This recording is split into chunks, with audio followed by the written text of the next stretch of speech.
Oh, we're live. Welcome in, guys. First Friday happy hour show. We're going to be joined by Zach Boyd, famously Garnett Sports, the Welcome Home podcast here shortly. And we're going to be talking all things Gamecocks. We're going to commiserate, have some drinks, kick off the weekend the right way. So, we're here. We're here. Oh, boy. You're off to the side. There he is. What's up, dude? What's up, man? Hold on. If we do this every Friday, you'll learn to know that technology is not my strong suit. So, you hear me? Yeah. You hear me? Yeah. How are you? Good, man. How are you? Good. First, hopefully of many, hopefully like not having to talk about the same stuff. Before we get into it, I figured what we talk about is this. I want to hear what you think about pulmonary. Or somebody, one of our listeners last night told me I need to start calling him Pawpaw. That was pretty good. Right. And then all the news that just broke with the stuff from, not really the NIL stuff, but like the expansion of the playoffs and the SEC and Big Ten getting, 4 automatic bids. I just want to get your thoughts on that. Before we do, real quick, off the top, episode brought to you by our friends Amazon Fire TV Stick. Turn any TV into your Xbox. No console needed. Head to Amazon.com, Fire TV, locked on to learn more. All right. First and foremost, happy Friday. How's the day going? It's going, man. It's a beautiful Friday outside Columbia, South Carolina. The sun is shining, and yeah, man, it's a solid little Friday. Nice, man. What part of Columbia are you in, by the way? I'm outside by Lake Murray, pretty close to Lake Murray, about 15, 20 minutes out. I just moved off. I was in Lexington for the last 2 years. Yeah. And I was like right off 378 next to where the Lowe's Foods is. I was there. I was a frequent visitor. I will say that. It blew my mind how many people went there just as for the bar. Yeah, it's a big population for the beer den area for Lowe's Foods, man. Yeah, it's a spectacle, man. They take care of their guys over there too that run it. Pretty solid job for the guys out there. My family, we owned Swamp Cabbage for the longest time. Then we closed it because of COVID and everything else, right? Inflation and all that fun stuff. And I gotta say, we did a lot of tastings with them with Lowe's Foods, and they were fantastic. They were fantastic. Great group of folks out there. My girlfriend that I live with now here in Atlanta, she shared my location with her, and I didn't realize that that just stays on. And so she I can't tell you how many times I would just be chilling, and she'd be like, "Where are you at right now?" I'm like, "I'm just at home." Why? She's like, "Are you at Lowe's for the second time today?" I'm like, "It's none of your business where I'm at." So but anyway, okay, let's get into this, and I'm gonna try to share this. We'll put it up on Twitter and stuff like that. We got a couple of questions from the audience and all that kind of stuff. But first and foremost, dude, I mean, you've been doing this for much longer than I have with South Carolina. The excitement of Mainieri coming in was I was very excited about it because it's a big name, right? It's a Sure. big name. I'm trying to think of what the comparison would be to it. It almost feels like now the comparison is like Mac Brown going to UNC, because it's like somebody that had a lot of success in the past, and then all of a sudden it's you bring that into a program that has had, now UNC has not ever been South Carolina, and UNC football has never been like South Carolina was in baseball, but you just kind of felt like it was going to be a lot better. Where are you at with Mainieri right now? Look, man, my point with Mainieri, I thought the hire was interesting for one, being out of the game for a couple of years. I mean, it's always a tough area of things when you leave the game on, period, right? Yeah. But being out of it for so long, for 2-3 years, and out of that time, how college athletics has evolved, has changed, right? The SEC has always been great at baseball, right? But you've got teams obviously like Georgia, Tennessee that have been on that rise, that the powers that be, right? You added Texas and Oklahoma to the conference, both perennial baseball names, man. Baseball, powers in the baseball world, in college baseball. They always happen. It was frustrating to me to see that, right? And I was like, well, that's the best we could do out of all of that. But I wasn't surprised with Ray Tanner and his hirings when it came to baseball. When he brought in Mark Kingston, I said the same thing. I'm like, I don't think he's qualified to be that guy for South Carolina with his record at UCF. I mean, that's all he had to offer. It's not like a guy that was on the rise and was taking names and whatnot, right? Like that's a guy that had okay success at a mediocre at best program with South Florida. Yeah, I didn't get that higher, So where things stand with Maneri right now, when they hired him, I was like, all right, well, let's just see if it works. And I knew the talent that we had, right? We lost some guys. We lost Cole Messina. We lost a bunch of pitchers. We lost, some other guys. But I thought we had enough talent to somewhat put something together. Yeah. I had no idea that we would be in the rut that we are in right now, in the position we are in right now. And then if anybody said they saw this coming, they are lying, because there is talent on that team, So here's the thing. I will say this, and I get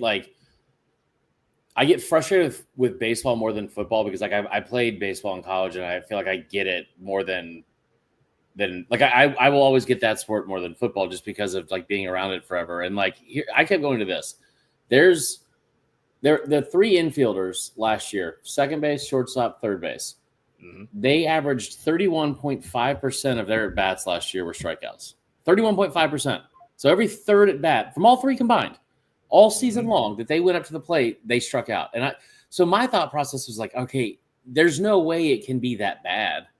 At least it's going to, the floor should be elevated, right? And there's been so many times during this season where I have I've kind of gone to bat for him, no pun intended, and been hey man, this is stupid that people want him gone. There was for a large majority of this, I thought it was unreasonable that South Carolina fans wanted him gone, because I was I hate to say this, but it almost is okay, South Carolina's program is not where it used to be. You got a national championship winning coach, not take your medicine, but also sure.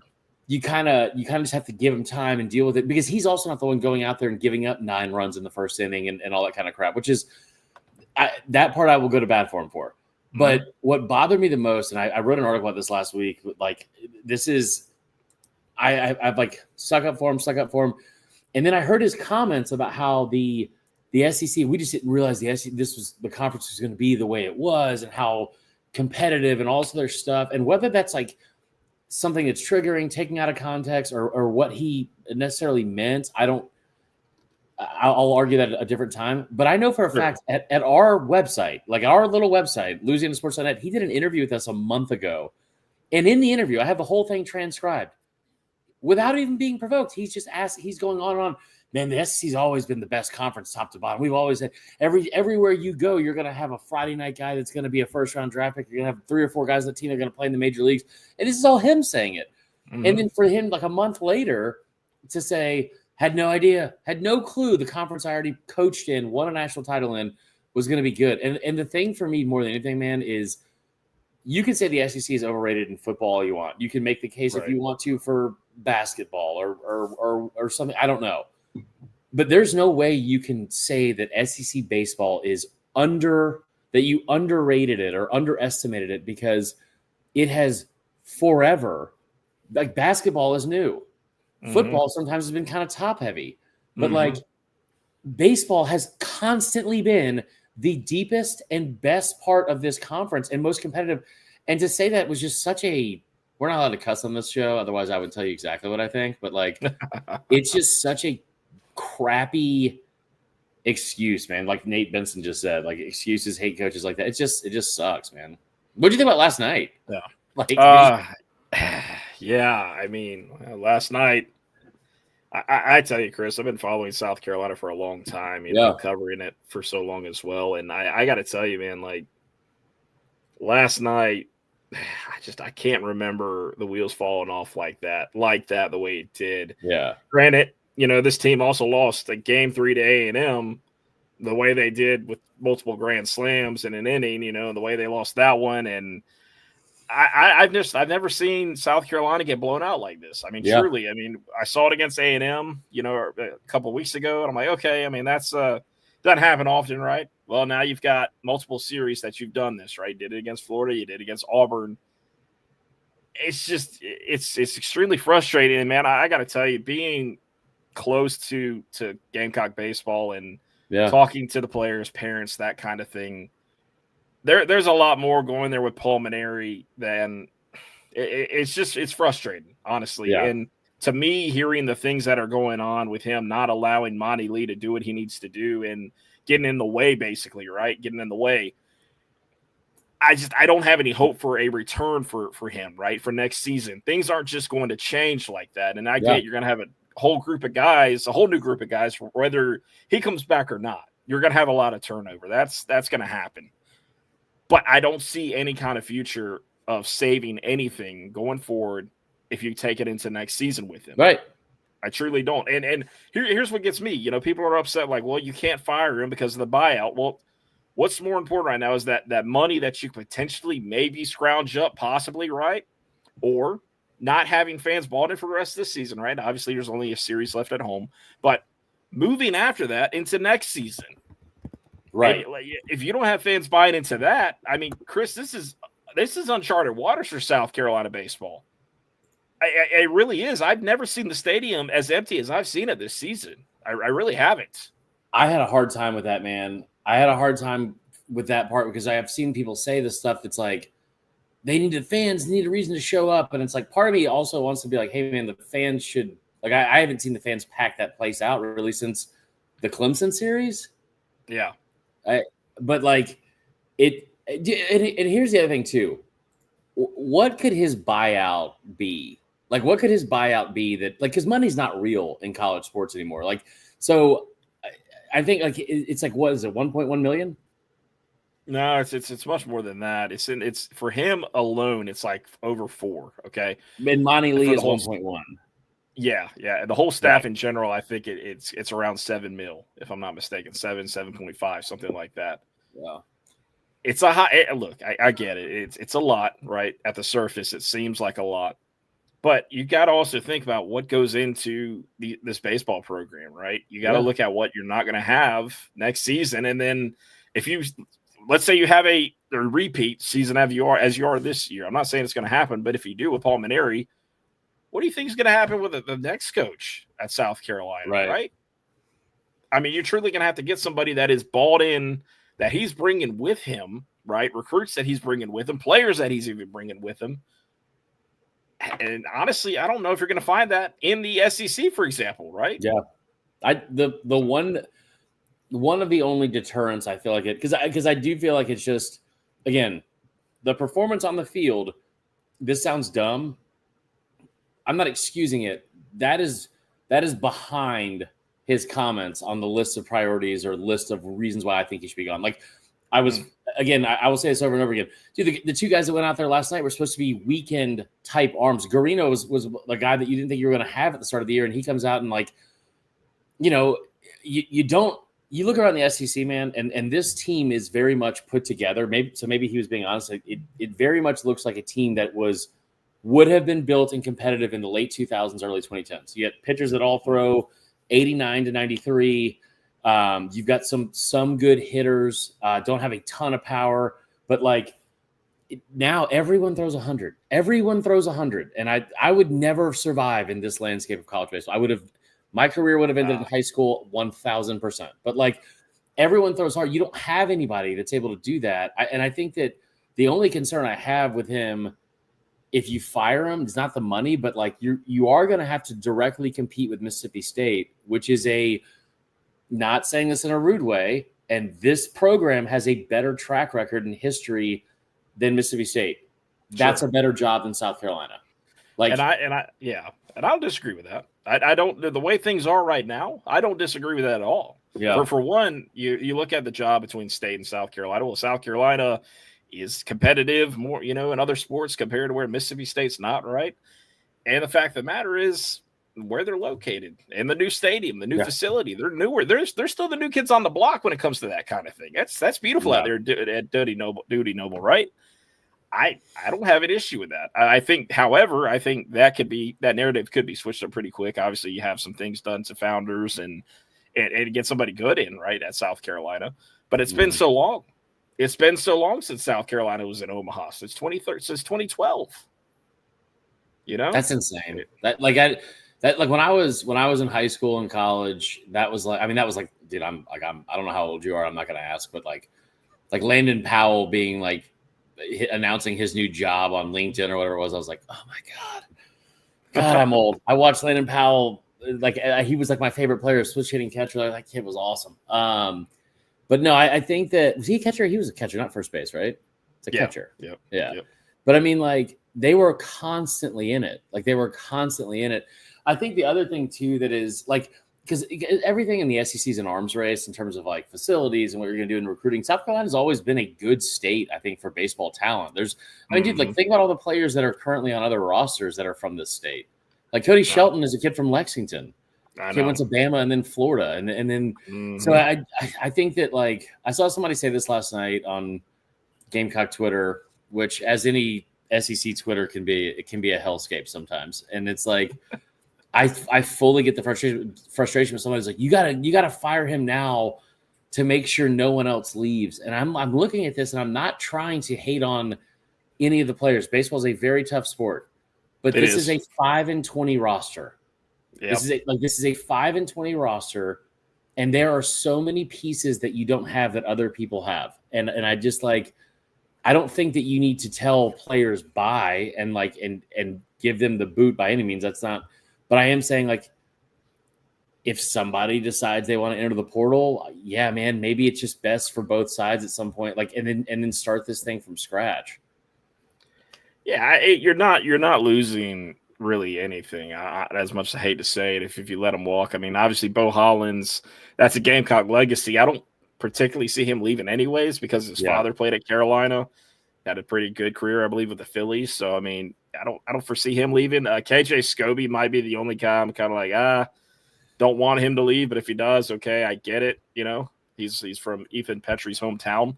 Yeah, he's been decent. I mean, he's had some fielding issues, sure. I mean, 5 errors on the season, not terrible considering everything going on. But I do agree on that. Chris, what we're looking at though with South Carolina baseball, NIL perspective, revenue sharing. South Carolina does not have the NIL to compete right now with the SEC, other SEC powers in baseball. I'm sorry, they don't. They don't. It was just like basketball this past season. South Carolina did not have the NIL going into last season to compete with SEC, and we saw that. Yeah, that was like the worst kept secret imaginable, man. That was like, And I don't know. So, and here's the thing too, man, because if this collective sharing, I think it's fascinating because like the NCAA has an actual site that's like devoted to like what the rev share is going to be, and then they have a breakdown that they have listed of like here's what we expect for people to spend, and it's like. It kind of exactly what you'd think for football. So it's like the 20.5 million, 17 point something, or like 50, I think it's like 15 million of it we're gonna be spent on football. And then like men's basketball second, I think baseball third, and then women's basketball. And then like since it's the NCAA, it's not just the SEC, it's like, they had volleyball, water polo, they had like all these other sports, track and field, all this kind of stuff. If these issues were happening 3 years ago, and Will Muschamp, or 4 years ago, when Will Muschamp was like on his way out the door, this would be a different issue because you could sit here and make the decision, hey, we're going to go back all in on this sport that our fans really care about, really feel passionate about, fill up the stadium. We're not great at football right now. Like we went 2-8 in 2020, and then like obviously like 2021 was good, but then like there's just so many things, like especially coming off the Muschamp era. You could have sat here and been like, we're going to go all in on baseball and have that be our thing, like Mississippi State. Like that's what they're doing. Yeah. But you screwed up because now you didn't, and I'm saying that in jest, but like now it's like Beamer is a great coach. The football thing is not just a blip on the radar and having one good year. It is a sustainable product. You have the best program in the country in women's basketball, and you've given, regardless of what's happening at UConn, you've given your head coach there between $4.5 to $5 million over the next 5 years, every year. Lamont Paris comes in, coach of the year 1, 13 wins, and so now you're like, dude, where does baseball even fall in the pecking order of where you're going to allocate the NIL money? Yeah, and that's the question. And you look at revenue sharing, right? You look like programs at Tennessee. Tennessee's going between 7 to 8%, I believe, on baseball.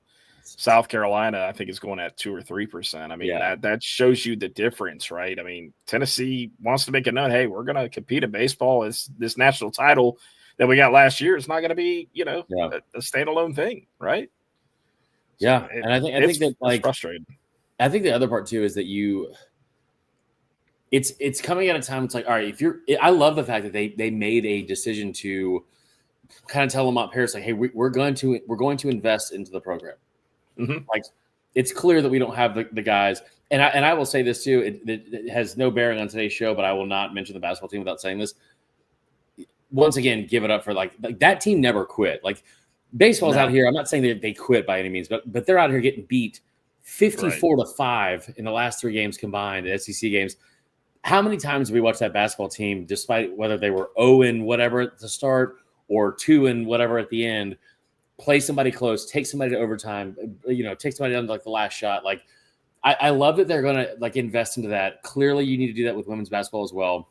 Mm-hmm. And I think some of this pain for the fans and also like the leadership and administration goes away once football starts. But it's like, it's a glaring reminder. Like, I mean, you gotta put in something to at least be competitive, because right now you're not even competitive. No, it's frustrating. And Donati, he's got his work cut out for him, unfortunately. I mean, he knew this coming in. He knew there was a lot of things that he has to figure out, right? The Under Armour contract ends next year, and obviously he's in talks now with either Nike, Under Armour, right? Those two is what I've kind of heard. So, I mean, want the old Russell Athletic ones. I want the old mesh Russell, Carolina, Ryan Brewer, right across the chest. I grew up with Russell Athletic. I'm not against it, right? But it's, in this day and age, and maybe it's going to be frowned upon, of course. But I got a level Russell Athletic and the old starter jerseys, starter jackets. Yeah.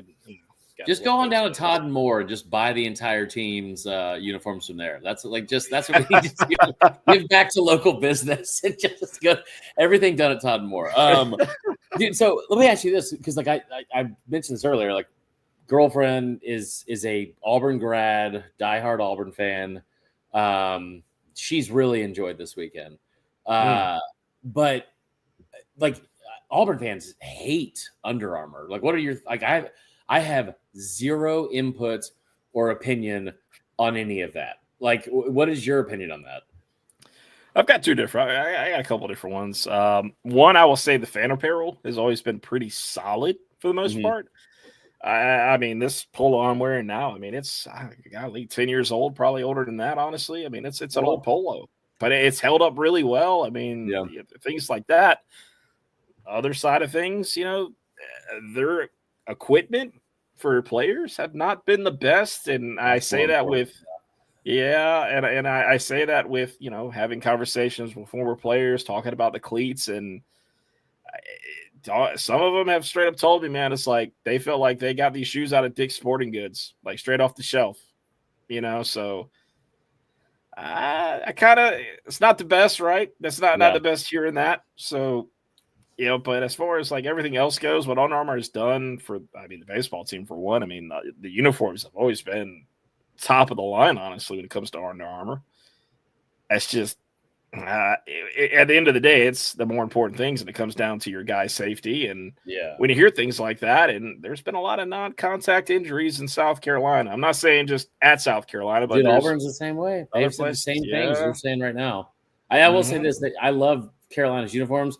I'm not going to sit here and say they have great uniforms across the board, because those gray uniforms that they wore last night are effing hideous. They are the worst. the gray and this block lettering is so bad.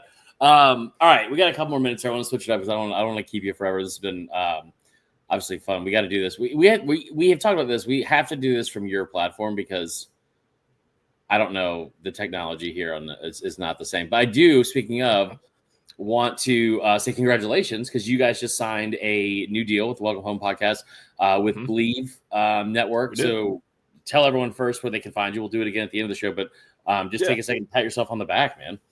Yeah, I mean, it was fantastic, man. We got in touch with Believe, and the mutual parties just agreed to it. They did the research on us. They love what we had to offer, and they're like, "Look, we want to bring you on." I'm like, "Yeah, absolutely." It was a no doubter for us, man. It was we didn't have any questions about it. We're like, "Yeah, let's do it." And I know that Believe Network has a lot of really good names out there, man. They got guys like Ike Taylor doing shows, Jonathan Stewart, who I was a fan of when he played for the Panthers. Just a great guy. out there originally from Oregon. Of course, he does an Oregon podcast with them. So there's a lot of good names on the Believe Network, man. So we're excited to join it. So we can't wait to see what that looks like. And you can find the Welcome On podcast at the Welcome H Pod on Apple and Spotify, and of course on the Believe Network. You can find us there as well. Yeah, I always say this too because it's like that's my favorite thing about this job is that like when I first started, man, I was so competitive with everyone, and like I still, obviously everyone's competitive and wants to do the best they can. But like the coolest thing about I think what we get to do is that there's also room for so many people. So like I, have so much excitement to see where you guys are going to go with this, and excited for your show, and like, happy for all the success and what's to come too. And then I would say this, like because I was telling somebody we were going to do the show, and they're like, "You're going to promote another show?" And I was like, "Just you go listen to that show first, or after mine, or vice versa, or like whatever." It's 24 hours in a day, 7 days in a week, and we're all looking to talk about things that we love, and especially with college football. So, and obviously college sports in general. But anyway, back to the college side or the college football side of this real quick. They came out today. They haven't announced it officially, but they're going to potentially move to a 16-team playoff format, which I think we all kind of knew was going to happen. And then I tell you what, spoiler alert, as soon as they get 16, they're going to go to 24. It'll just be a matter of time for that happens. But the idea that they're going to do 4 automatic bids to the SEC, 4 automatic bids to the Big Ten, 2 to the SEC or 2 to the ACC, 2 to the Big 12, 1 group of 5, and then 3 at large. I hate that they're going to 16 because I think that 6 was the right move. Yeah, from the start. But like, I think that that's the right allocation of automatic bids. If you're doing automatic bids, like I feel like they got that part right. Yeah. I agree. I mean, it's not it seems like the right number, right?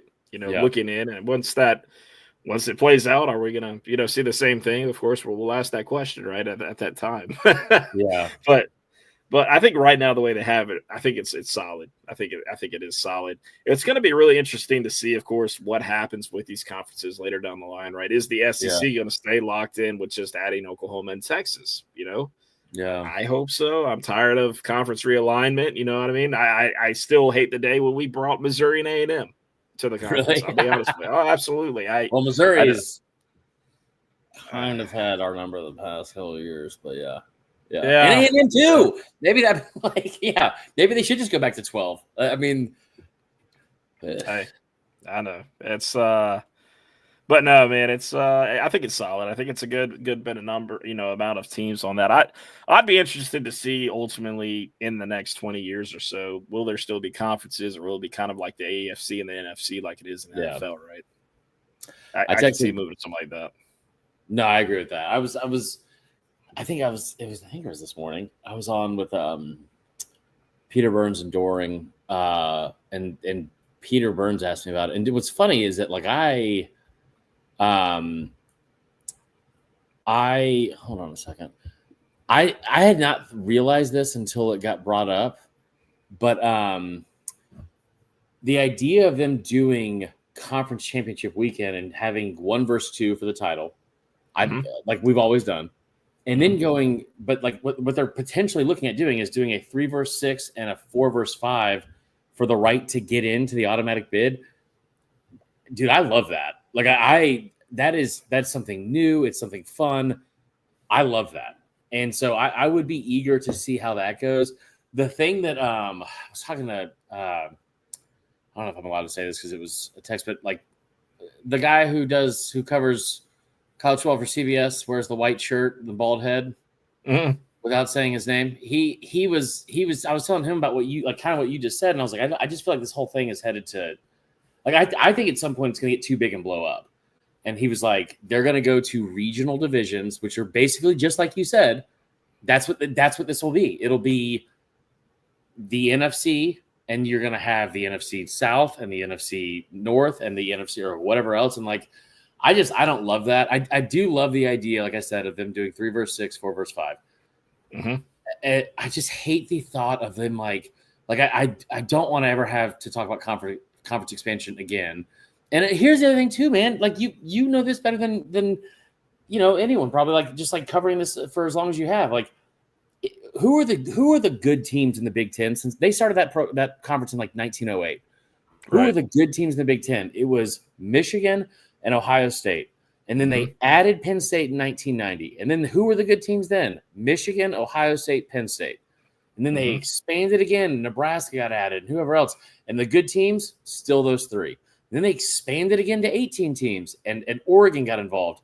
But outside of them, Michigan, Ohio State, how many teams do you have to add into a conference for in the SEC is it's a little more parity, but it's not far off from being the same. So it's like I don't think any of this this conference expansion is going to be I think you're going to see the same nucleus of 8 teams in every year.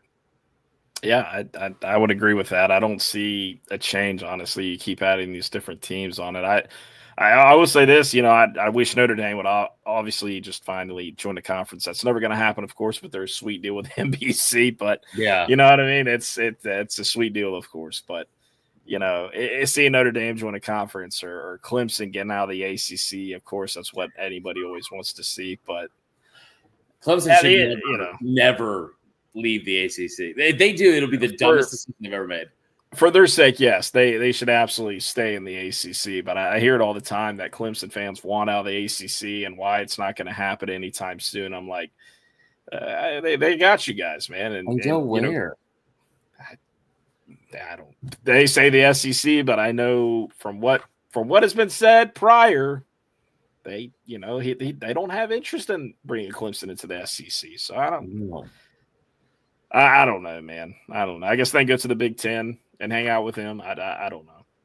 They don't want. I'm just I don't think we have any Clemson fans that listen to the show, but I will tell you, they know this deep down, but they don't want that. They don't. They want no part of that at all. So, all right, brother. I appreciate you coming on. Well, like I said, next time we'll do this from your platform and do all the fun stuff. And man, I'm so happy you got to join. We finally get to do it and all the good stuff. So tell everyone where they can find you currently, and then obviously moving forward with Believe, and we'll do it again soon, man. Yeah, no, definitely, man. Like you said, you can follow the Welcome Age Pod at the Welcome Age Pod on Apple and Spotify. You can also follow us on the social networks there. And if you want to hear just straight Gamecock from my perspective, you can look up at Famously Garnet on X, Facebook, YouTube, you name it, Instagram, all those fun platforms, man. Yeah, man. All right, dude. Well, you have a. I'm afraid to go check and see what the score is, but we'll do it again soon. And y'all tune in tomorrow for tomorrow's episode. All right.